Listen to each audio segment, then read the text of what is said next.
Carol. This is my assistant, Dr. Sussberry, who this work this summer could not have been made possible without. We are excited to be going to the Bahamas tomorrow morning, but we have one more thing to do, and that's this thing. We are introducing the online version of our Dance Educators Forum this year because when we did our Instagram, Facebook research, we found out that most of you have been tuning in from abroad and from the region, all around the Caribbean. So we don't want to let you down. We have a fantastic presentation about what? Because this is her project. It's about dance therapy in the Bahamas, and we give you all just a lot of good information about dance therapy as a career, about the applications for the Bahamas, and even some next steps and some anecdotes can be found in the conversation. We're very interested in understanding where we are in terms of dance education, in terms of dance therapy, in terms of just the wellness of the whole country and how we can move our bodies to feel better and here and feel better and here. And we'll see you tomorrow in the Bahamas at the conference. We're so excited. Bye. You got it, you got it.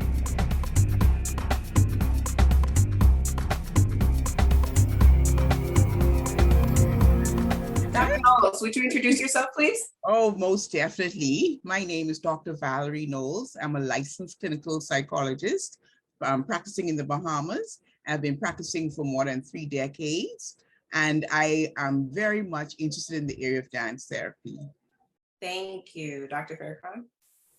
I'm Dr. Farrakhan, and I am a board certified dance therapist, a licensed professional counselor, and an approved clinical supervisor. And I've been practicing dance therapy since 1985. Thank you so much. And where are you both from? I know I'm from Nassau, Bahamas. And I am from Atlanta, Georgia, the land of the Cherokees, Creeks, and Muskogee natives. Can I ask what made you all pursue your individual careers? For me, I've had to focus on that just recently, given the celebrations that we've been celebrating 50 years towards independence. And I think what happened in terms of my movement is I had an expat guidance counselor who said, you know, everybody wants to be lawyers and everybody wants to be doctors, but she said, an independent country needs mental health professionals. It needs persons who can help persons cope with all this new independence and new freedom.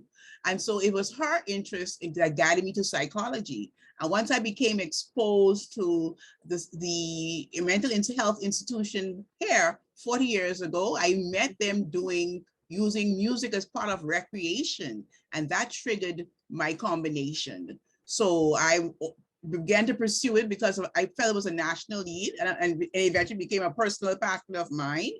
And then as I learned the academics and I could see for myself the power and the impact of dance and music, it just naturally grew into all my other interests.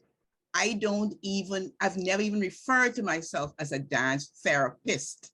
I considered myself a psychologist who integrated music and movement in her work and remediative, whether at recreational level, whether direct level, all through my career. And I did have exposure to dance training in an informal sense as part of a high school program, but back in my day, there was never any wholesale grasping or supporting of the use of dance in a very strong structural way.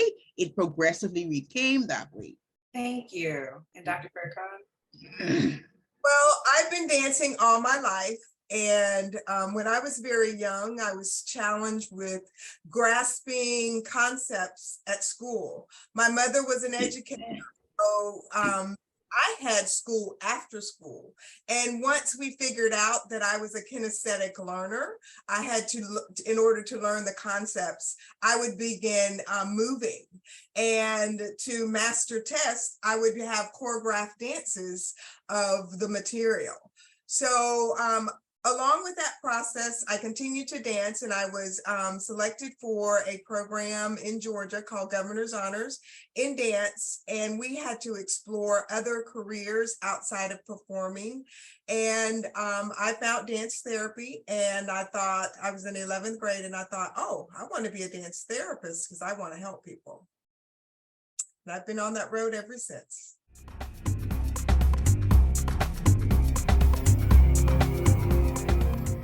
So what I'm hearing is that there is kind of an informal practice of integrating dance and movement, as you said, Junkanoo, into these practices.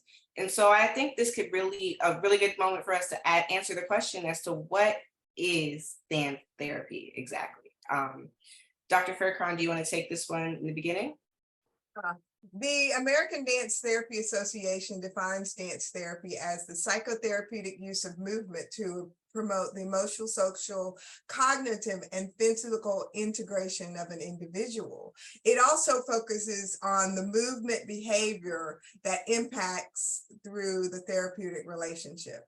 Dance therapy can be used with all people, various developmental, social, physical, and psychological impairments. It's practiced in mental health facilities, medical and educational settings, nursing home, daycares, detention centers, forensic, disease prevention, health promotion, and programs, and even in a private practice. It's for everyone.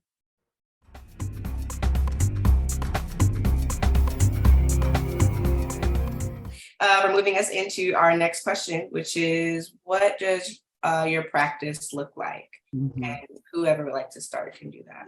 When I worked full-time in in a juvenile corrections facility, I used targeted, deliberate, intentional music and dance activities as part of all of my ice-breaking activities, all my group activities, all my individual activities. So that was more the larger extent of the time period, as long as I worked with the juveniles in incarcerated facilities. I moved outside of the direct practice to now doing more administrative presentations and more disaster relief in the post-COVID, big post-hurricane Dorian, Category 5 hurricane that kind of shifted everything for last 2, 3, 4 year period. And we still consider ourselves to be in a post-COVID, post-Dorian environment. And so we're just getting back to grouping and using large group activities. And even now, like I'm saying, I've mostly confined them to the presentations on stress management, disaster relief, because most of our interactions are still virtual, as opposed to being the face-to-face dynamic, which was pre-COVID and pre-Dorian, Dorian being the last category hurricane. So my current practice now, if you walked into, you'll probably, if any presentation I'm doing, any trainings I'm doing, you'll see me trying to my integration of dance and movement at this point in time. In my current practice, I am the program architect for Moving in the Spirit, which is a youth development organization that utilizes dance to impact the socio-emotional skills of the youth. In my role, I serve as a trainer, and I'm responsible for integrating the positive youth development model into our program. And what that means is that we look at the kids as a whole child, and I am very in tune to children who are academically struggling, because that's where I came from. So I work with a lot of children to help them understand best how they learn, and many of them are kinesthetic learners. I also work with children as they're dealing with challenges such as peer pressure, anger management, conflict resolution.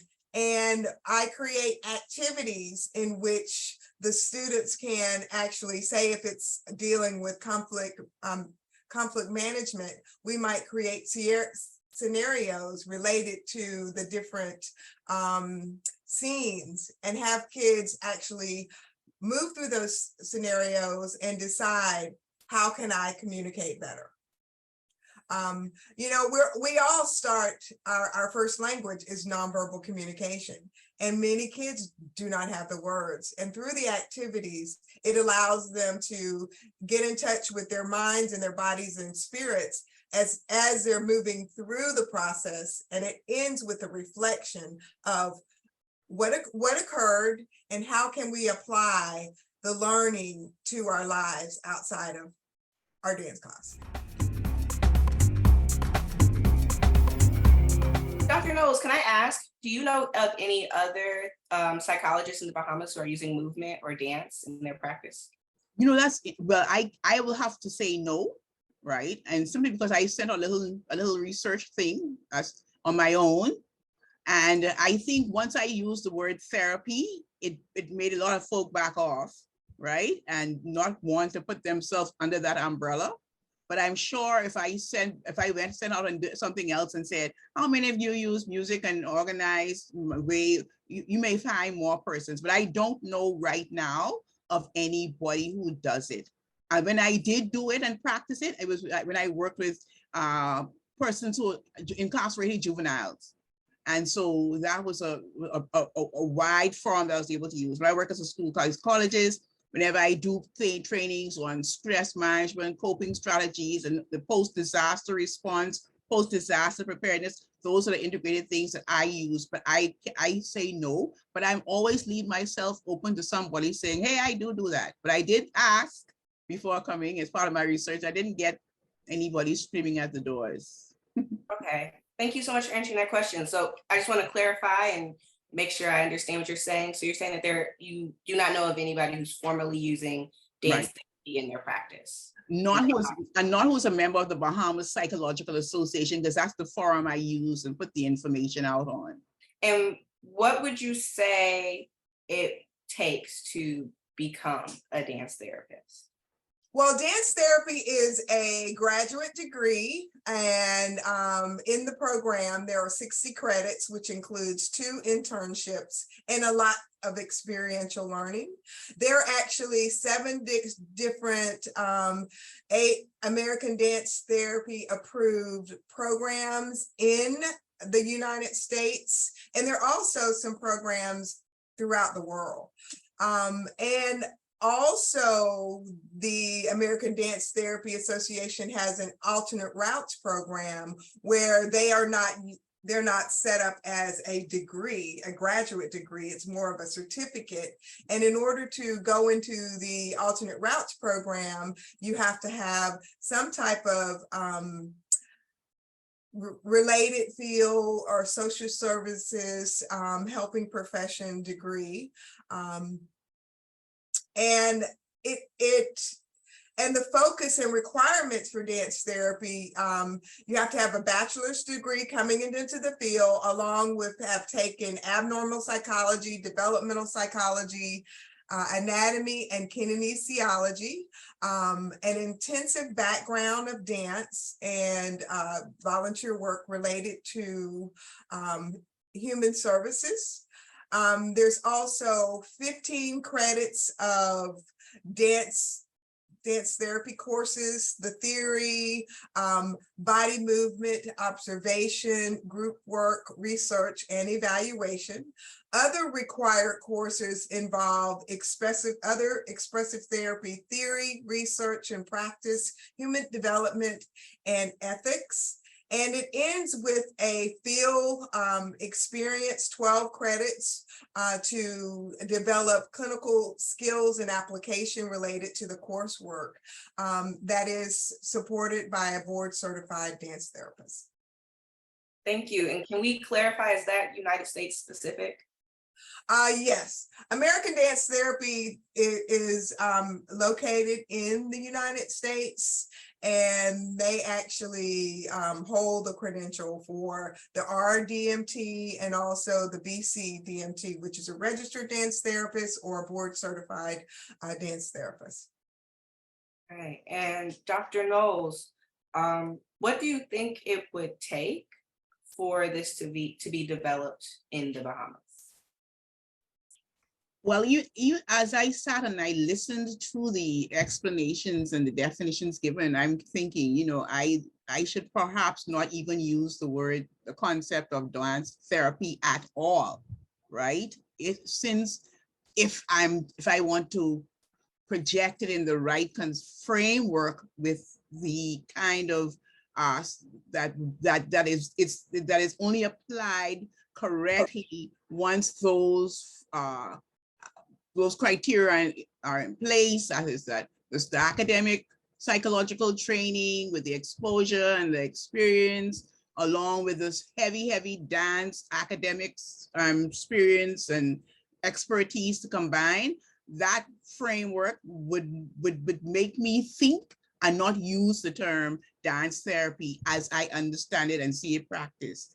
Even though as I see around me, the person there, all the natural, like you says, the Jonkonu dances, the kind of formalized, rehearsed Gombe dances, the rake and scrape cultural dances, the folk dancing that goes on, it does not have that intentional academic connection to remediation with any intentional goal applied to the outcomes, right? And I think, so my perspective is what I see happening around me is a lot of, like I said, organized, choreographed dancing with the intent, express purpose, perhaps for recreation, with some incidental learning and therapeutic responses that's happening.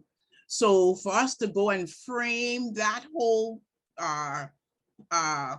free-flowing kind of rake and scrape dancing, folk dancing into that academic context, it's going to take a lot, because many persons don't necessarily tie what they do with academic learning. It's not structured. It's something you hit a drum beat and you hit some music and you just start whistling and you start moving and you start rehearsing. If you say, okay, all you guys who have all these groups out there, you now need to have a degree in psychology, not a degree in training, you have to have formalized dance training. That's going to take a couple of years up the road. I'm thinking to get that free kind of structured, organized, academic, intentional kind of framework, but it's not impossible, because we have had in the past, like I said, dance troupes all over the place, but there was never that intentional remediative response. That's the reason why we're dancing. We're dancing because we're having a good show and a good time, right? Right, okay. So when you're thinking of dance therapy in your context, it's this informal thing used as a way to get people moving to. For me, it's more intentional because I have the training, right? Okay. I'm a psychologist already, and I did do some informal dance training at the high school level. And I know what outcomes I'm looking for, and I know what combinations give you this and in that kind of way. I know I'm going after some bonding. I know I'm doing some conflict resolution here. Maybe I'm doing some transcendence work. Maybe I'm doing some mood alterations. For me, that's intentional. But I'm just saying the average John Brown on the street, who may have a very large dance troupe, right, of all age range, and he may be a rake and scraper, a jonkanua, a Gombe dancer, and a freelance street mover, a costume designer, all mixed in one. But he has no idea about the academic art constructions that work in the dance therapy. So his outcomes are attained informally.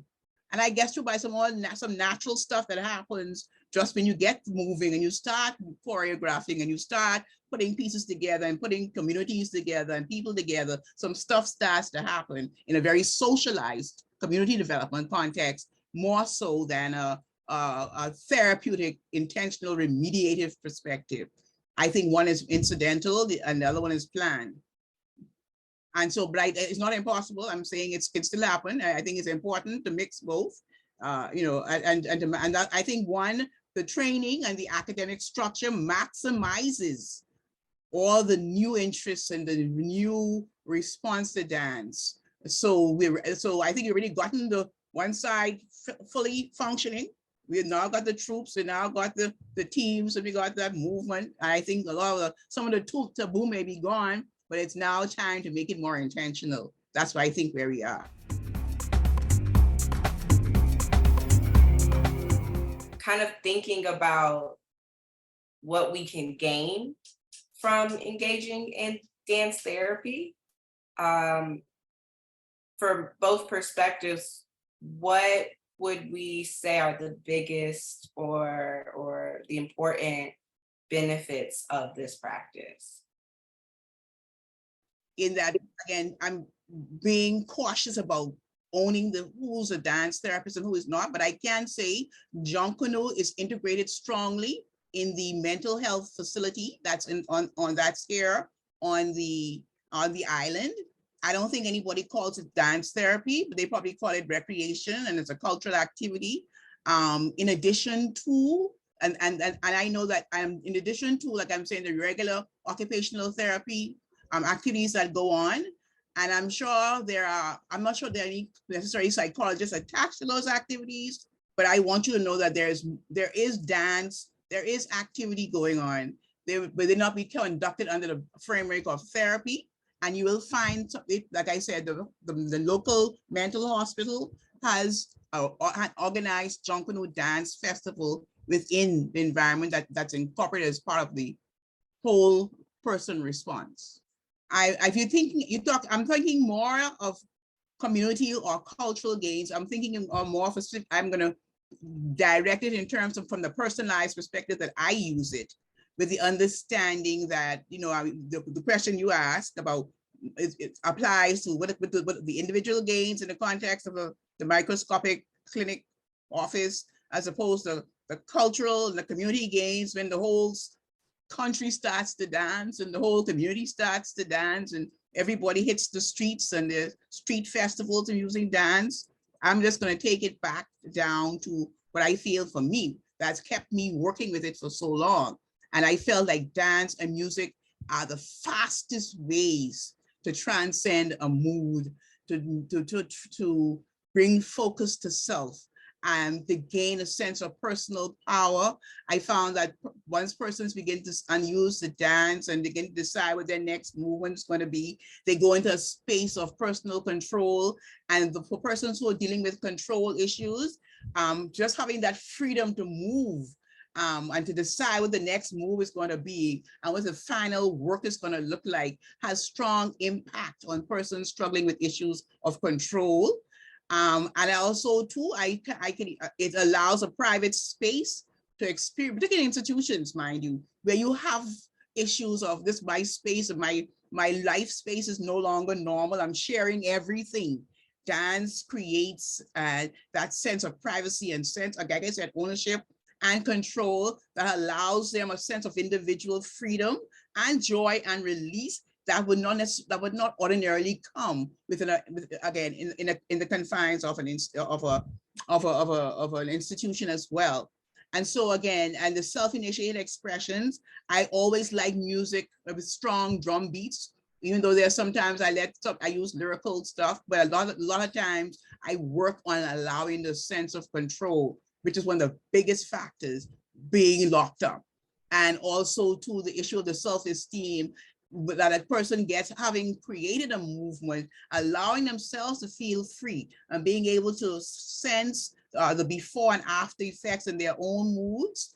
And that's at the individual level. But again, when particularly in groups of in institutions where there's perhaps a lot of conflict and space issues, having them coordinate and come together and collaborate also works strongly with the bonding.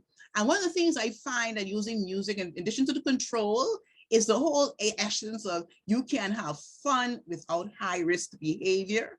And I think when that feeling comes and allows them to feel that sense of euphoria and that sense of control and that sense of mastery, and there were no drugs involved, there were no high risk sexual behavior involved, there was no violence involved. It's a whole new experience and a whole new world that the child is exposed to that they would have ordinarily have thought about on a regular basis.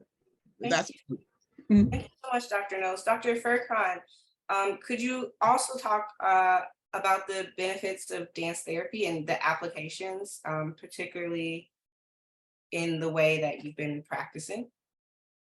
I think the main benefit of dance movement therapy, it brings the awareness of the sense of self back to the body. We're so connected to these gadgets that we're cut off from our head. And with practices of dance dance therapy, such as awareness of your breath, tapping, allows you to have a sense of self, where your body begins, where your body ends, moving through the various parts of your body, such as body scans or shoulder rolls, progressive relaxation techniques, allows you to really get connected with your body, because your feelings are indicators. And when I'm working with my students, I want my students to be more aware of, what does it feel like when you're happy, when you're angry? What does it feel like when something's getting ready to pop off? I think because we're so connected to the gadgets that we are not aware of some of our internal indicators that could keep us from getting in trouble. Also, dance therapy is used to help people deal with trauma. Say that there's a person who's afraid to go into a crowd, with some of the dance therapy techniques, such as, like Dr. Knowles said, being a part of a community, moving and dancing with the community, they begin to develop trust within themselves and within the group, that they can carry some of those feelings out with them when they are moving through life. But as we know, Dr. Knowles, it's an easy process as you're helping someone confront their phobia or their fears. Dance therapy, many of my students state that dance therapy is the only place that they're able to be themselves without being judged. So it impacts their self-confidence, their self-esteem, and their self-concept. Thank you, Dr. Faircron. Dr. Knowles, can we talk about maybe some of the things going on in the Bahamas that would benefit from dance therapy? I cannot think of anything that could not. If the question, when you said dance therapy, is I have to say, I would say it benefit from formalizing the concept of therapy or insertion of therapy into dance areas. And like I'm saying, we have perhaps every church group on a corner, right? Every event, it's just like this explosion over years of liturgical dances, right? That's just emerged in the left field, right? And then we have this explosion of junior Jonkunu, which is Jonkunu coming down to the primary school levels, that they have the national competition. There's the National Arts Festival, which is another level of explosion. That's a more structured, formalized kind of dancing that goes on. I think there's a lot of interest now in violence reduction, particularly around males, that I found to be that is one of the most neutralized, powerful tools that captures a lot of that energy and all those concepts that we talked about, that I found that when you just let them loose to able to respond, even though they may have a problem with one of the channel is the music that they sometimes have may have problems with administration sometimes. So once you're into the folklore and the cultural and the jonkunu, that's the male thing, that's the masculine thing, that they can use that. But I think I'm just saying, for all those programs that are starting who are talking about trying to reach the male and how to arrest the sense of violence and sense of alienation and identity challenges that are going on, and the gang here and gang violence, it all tapers into what we're talking about how we can use dance. And it's one of those masculine approved kind of structures that you get allowed to use, and you can insert the teaching and the training at the same time. So I'm back to say, I don't know where it is that we cannot use it, right? Because every area reaches out and has areas that will benefit and for those same kinds of cultural and personal healings that come with us being very intentional and harnessing the dance that is already there and the energy that's already there.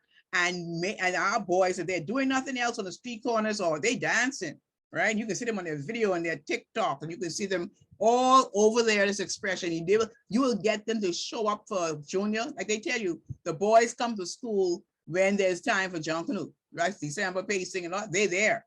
So I'm thinking the avenue's there, the forum is there. It's now how do we insert the intentionality of it so that we reap stronger benefits and stronger dividends in terms of cultural healing and wellness from what's already going on. I'm not sure if I answered your question correctly. No, that was great. Thank you so much. Dr. Furkan, thinking about what we know about the Bahamas, so issues like, as Dr. Knowles was saying, hurricanes like Dorian and COVID and alcoholism, domestic abuse. Could you elaborate on kind of how dance therapy could be used there? The Bahamas seems just like the US. We have very similar issues, so we are in parallel process. I will always go back to the integration of the mind and body and spirit and getting in touch with how you feel, because getting in touch with your feelings, that's how you develop empathy. One way that we do that with movement therapy is mirroring. And what the therapist will do is pick up the essence of the other client, of their client. Like say if the client is waving their hands, the therapist will follow them. And this is where the connection will start. And just looking at using dance to develop the connections, to develop the relationships would support working through some of the challenges that are occurring in the Bahamas. And it seems like there are some kinesthetic learners in the Bahamas because they only want to show up when Junkanoo occurs. There might need to be some integration of movement activities in the schools, just so students are learning in a way that they can learn. I find that when students are not engaged in academics, they begin to take on risky behaviors. But you know, dance has been a part of our lives for all of our lives. And I think if we bring back the dance within Junkanoo, within our schools, we will begin to heal our communities.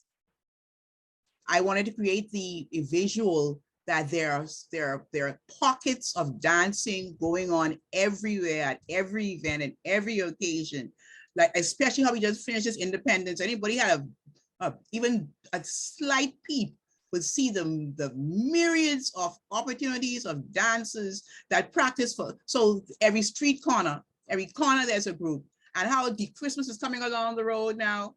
And this is all everybody going back into community shacks. The dancing is going to start again. The church is going to start their Christmas dancing. There's going to be the school opening dances, all the other celebrations coming on. And like I'm saying, what we're saying is, hey, just one little nudge and a step up, we can increase the intentionality of it. There's still a lot of learning and healing and wellness and bonding going on, right? Unfortunately, there's still some lot of drinking that goes and other risky behaviors that goes with the dancing as well. But they can say, listen, let's just move this to another level now. Let's just multiply the dividends that we are reaping from this.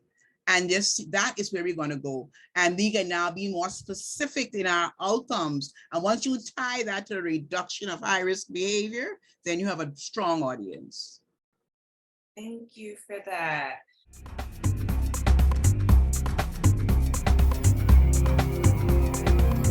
So this year, our forum is focusing on educators. And one group that we are talking to are doing this for our public school educators. And so thinking about dance therapy, public school educators,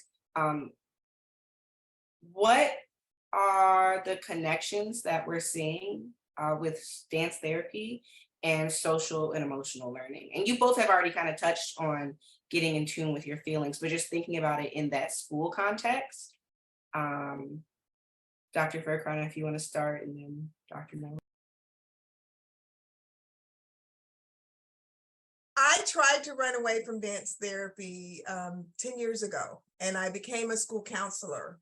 And all of a sudden, they put me in school suspension, and I was like, "What am I going to do?" So I did conflict resolution, and basically I realized that there were frequent flyers coming into in-school suspension. So I met with the teachers, I met with the students, and it appeared that they were dealing with disrespect. The teachers felt disrespected and the students felt disrespected. So what I did was I trained the students in the different ways of that we communicate: passive, passive aggressive, aggressive, and assertive. And I asked them to put it in their body, embody the experience. And we did many scenarios so they could have a full understanding of how to communicate. However, I was talking to them a really focused and very intentional, like Dr. Knowles would say, to be assertive. So the students began being assertive in their bodies, not holding their fists, showing aggression, not staring people down, very calm, very proud, very confident. They would go back to class, and the teacher would notice the difference. And then the student would say, "She's treating me differently, but I like it." And then they would come back and we'd talk about the different ways that they're communicating and how they had shifted from aggressive behaviors or passive behaviors into being more assertive.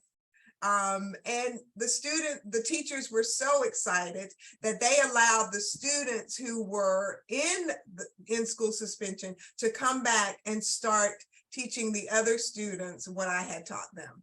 Mm-hmm. I find that I think if I understood you correctly, and when you're moving to the back of the classroom, teachers now and making this, I find is when you start using words for some words like social and emotional learning, they get all. I see a little fog come over, a little glass come over their eyes. Oh, it's this psycho book now.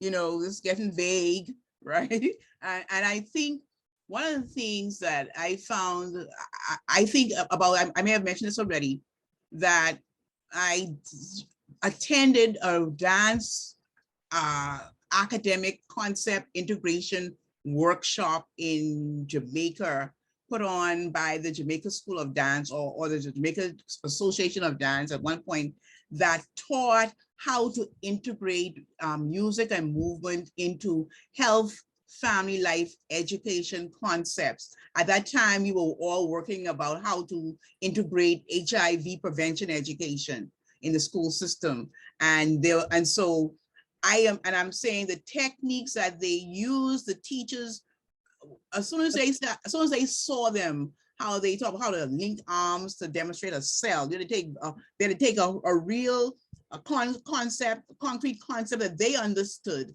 And then how do they now break that or translate that into dance, a movement, which was easier for them as non-dancers, and a lot of them not even thinking they were going to learn anything in a dance workshop, and they're just coming along to be polite, right? And so, and we had comments like, "Oh, I'm too large." No, we have big frame, big bone. That's not us. That's European people stuff. Wow, so having him understand that the concepts that they have in their timetable, that they know very well, that they already have articulated, and the work activities can simply add another tool into their kit, another media, another form that has strong student interest, that has a strong capacity to be student directed, And I think that's what they learned. So they were these grown women, large, skinny, and wild, locking arms, using ring, the old traditional ring play, the 1 or 20, 2 or 20. They were using the kind of arm clap games that kids play in the streets, and how to take the games that we already use and how do we tie that into immune systems. And so it was that translation of concrete and principles that they had already worked out and said, how do we stick music and dance into this? And then showing them that. And once they understood that it wasn't as esoteric and as elitist and they began to realize, hey, this is fun, right? And grown folks can have fun too. And so I think many times if you tell them, you see those little concepts that you have in your book, and you can show them how the child who didn't hear the first time will hear the second time. I know I learned that concept. They turned the whole classroom into a bus. There's a bus driver. And then there one student was the gate, was the bus. And this was a vegetable, like a food that wanted to come on the bus. It was a good food or bad food. So it was building the immune system. And so there was ice cream and cake wanting to come on the bus and knocking on, dancing, doing their thing. They want to come on the healthy bus. And the people had to respond, no, well, cake, if you're a sandwich, where's your vegetable? So they took a whole lesson and put it onto a bus with music and dance and movement that I thought was fantastic. So I think there's such a wealth of knowledge out there that once teachers can recognize that, hey, this makes my work easier. And in addition to multiplying the dividends, and it's legit, I think that's gonna be a long tool to work with. The kids are musical already, and they're movement already. They'll come with their phone, hook up, and you'll see them dancing on their way into the class. Can we just hook that into that, what we're doing here now, and work it out? That's what I'm saying. Rather than go for the tension, go be punished, and can we just take all that dancing that you have there? Let's work with that. How are we gonna do this? Is I think, and how are you looking at it? I too agree. I too agree. I think the dance would increase their social skills because they're interacting with each other. And I think it can it can be used for those concepts that seem so abstract and esoteric, where they feel, I'll never in my lifetime have to use these concepts that you're teaching me, right? So I'm not even listening. So I think each teacher has that barrier there that she can figure out how she can move that category into another category where they actually want to talk about. I saw a teacher use it for how he was teaching auto mechanics and how the different parts connected, and he added some music and some movement, and it's all, and these kids could never spell the word mechanic, mind you, but they sure learned how to put the car together when they did it. So it's there. It's using what's already has their interest. It's moving from that known to the unknown. That's a technique and skill that integrating music and movement into normal academic sphere can be useful. No, I completely agree with you. I was teaching last year with my fifth graders, and something I noticed right away is they responded a lot better when I was playing music from TikTok, and they would all get up and dance, or sometimes they'd be working and they're all singing together. And so I think as a public school teacher who is not a dance therapist, but does have a psychology degree, I have seen, even in the little things and kind of the informal and the unintentional, how movement can connect the children. By the end of the year, my kids like to do a Friday dance to one particular song, and the whole class gets up and they're dancing together, despite whatever arguments they'd had that day, or, and so I think that I think that what you all are saying about social emotional learning and kind of how we can help children learn to express themselves and figure out communication in school is important and necessary and works.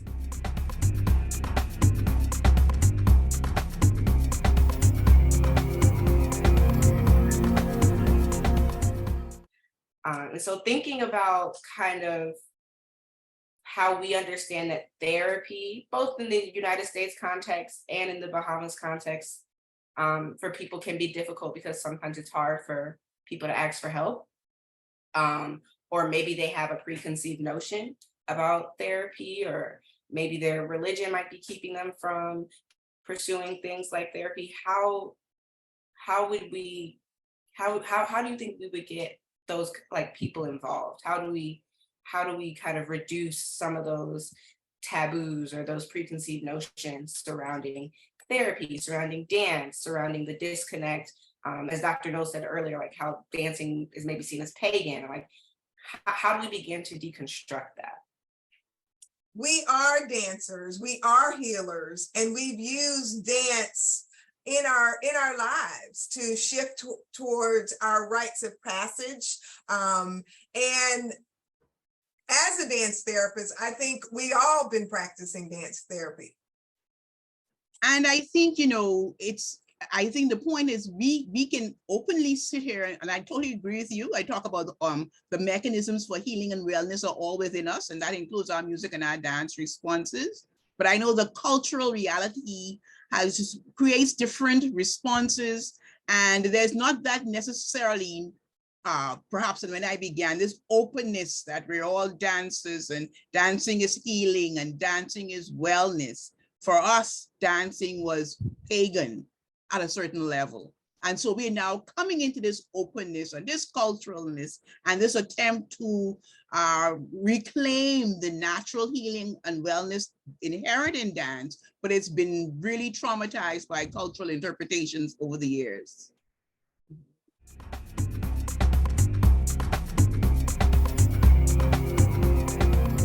I think a lot of deconstruction has been going on already, but at the critical level, it still needs that open intention. I keep using that word, I'm sorry, deliberate conversation. There's some things that you don't say in polite company, and you don't want to offend anybody. And but I think just the word dance, I mean, you folks just automatically think, oh my God, in the world of high prices and murder and rape, stay around here talking about dance, right? It's just that open level of dance is not what really we need in the world today. And we were actually talking about some real learning here now, some real academics, enough dancing happening out there in the streets. Leave that out there. It's distracting, and it's going to, it's hard to supervise, and there are no academic dividends to go with it.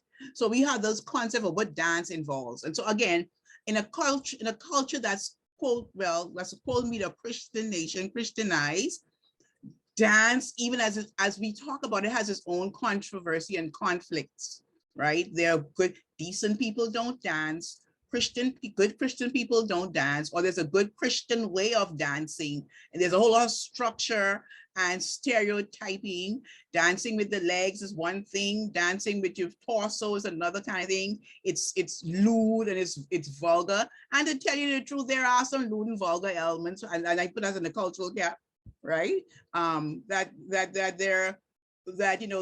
There's some persons, just the word dance suggests orgies and music and gun violence. And where's the academic? Where's the learning? Where's the structure?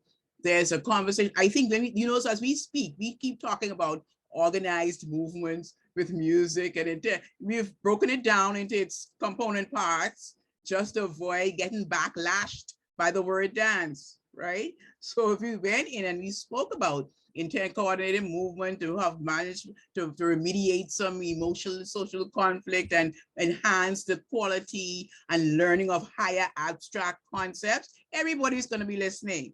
But if as soon as you call it dance, it's going to be a problem just because of all the baggage that the word dance brings to the party. But I think we're ready for the conversation.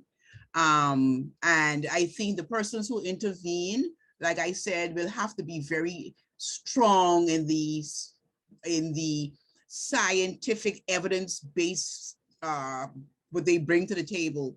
And you're going to have a big war, because even right now, unless you can tie it into the learning loss associated with COVID, because right now that's still the big conversation, that's still the big political push. We have kids who probably been to school for 2 years. What are we going to do? Bring them to school to dance? I can just hear that conversation, right? They've been dancing on the streets for 2 years. So we would have to recognize that the priority right now is still post-COVID, learning loss, trying to make up and find kids who haven't been graduated, persons with a strong high unemployment rate, and just training kids into the current job spaces and pigeonholes. We're gonna have to tie that conversation on how the element of dance, I'm gonna element of organized kinesthetic movement to intentional lyrics or non-intentional lyrics enhances or reduces learning loss, increases attention, stronger student engagement, quicker learning outcomes, which will help facilitate or help to close the learning and loss gap that's currently in existence due to the COVID issues. That would keep that conversation going. If we take it from that angle, with the short-term perspective, with a long-term perspective being that the teachers are become more trained, or there's more dance therapists come in, and we have a different level of objectives that we're working at. But right now, whatever we bring must come into a post-COVID climate change environment, with the intentionality to continue to help us to remediate the disaster responses that schools are still fluffing with at this point in time. I just I want to add that even as a dance therapist, I don't go in places stating, hey, I'm a dance therapist. I usually, if I see that they're going to be more receptive to counseling, I'll tell them I'm a counselor. If they're going to be more receptive to me being an educator, I'll tell them I'm an educator. What I do is I try to figure out how to engage them. And once I have engaged them in the process, then I will move into some physical movement, whether it's just shifting the body or walking around or even dancing. And after we complete the activity and talk about, oh, so how does this relate to your life? That's when I tell them that they're doing dance therapy. I think we're going to have to go sneaky deep and focus on wellness, focus on relationship building, look at the goals that we would like to achieve for our students, and focus on the goals, because they're not going to be in the room when we're doing the interventions, and the interventions are dance. Thank you so much.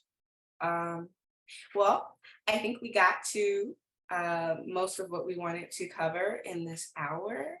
I want to thank you both so much for this conversation. I feel like I learned a lot.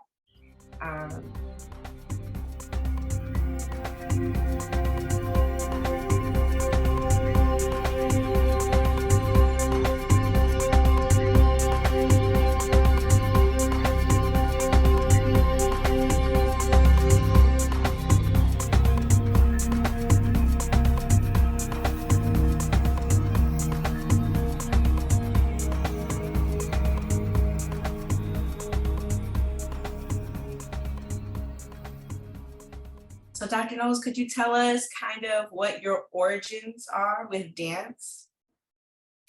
I always tell the story, particularly around this time of the year, when we do July 10th.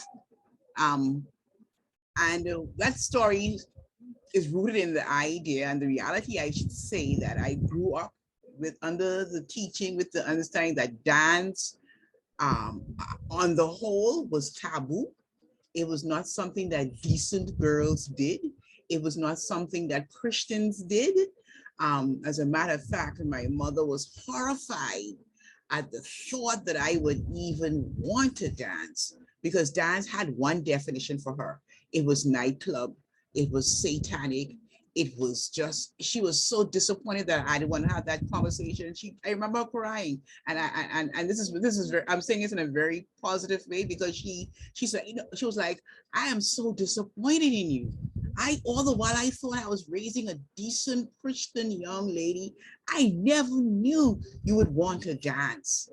And so even though the fact that dance was part of the high school curriculum, it was, how could it even attract your attention? But at that same time, and at this high school that I was at, folks were being auditioning and practicing for the independence celebration. And because I had the interest, and I passed the audition, and I auditioned without permission, I went through all the practices. I learned the dance steps that were necessary for the independence, real act of independence of July 10th, 1973. And the dance teacher at the time, he let me learn, he let me practice, but he kept saying to me, I need your parents' signature on this form in order for you to continue. But I couldn't take it because I knew that I wasn't going to get permission, but I did not want to not be involved because I didn't see anything wrong with what I was doing. And even though I felt like, again, I didn't feel there was anything anti-Christian or vulgar per se. So I learned the steps and the routines that were necessary for the independence celebration. When it was time for us to leave school now and rehearse down at Clifford Park, that I was told by the school authority and the dance choreographer that we cannot take you off the school premises without signing the parent permission form. And so, I had learned it and participated. And at that moment, they took me off the team and said, we can't let you rehearse. We can't let you come and rehearse with the team any further because if you don't get your parent signature, we can have a big gap in the team. So now you got to be a standby. And so they took me off the team, and that prompted me to take home the permission slip. And of course, everything exploded, right? I didn't get permission. I had to come off the team. And I vividly remember sitting in Clifford Park on the grass, watching my team perform during the independence celebration. And it's a memory that I cannot describe the impact to this day. I've gotten over it. But I still want us to realize that when we talk about dance, and it's become widely accepted in certain circles, but again, there are still certain elements in the society that consider dancing pagan, period. It's still not Christian in many once it's particularly using secular music, it's still not Christian if you're using secular music. If it's not liturgical, it's still not accepted. But at the ending to that story, though, is that my mom she's now older. And she now understands the dance. She's uncomfortable, but she's totally switched her perspective on what dance, on the whole concept of dance, as long as it's liturgical in orientation.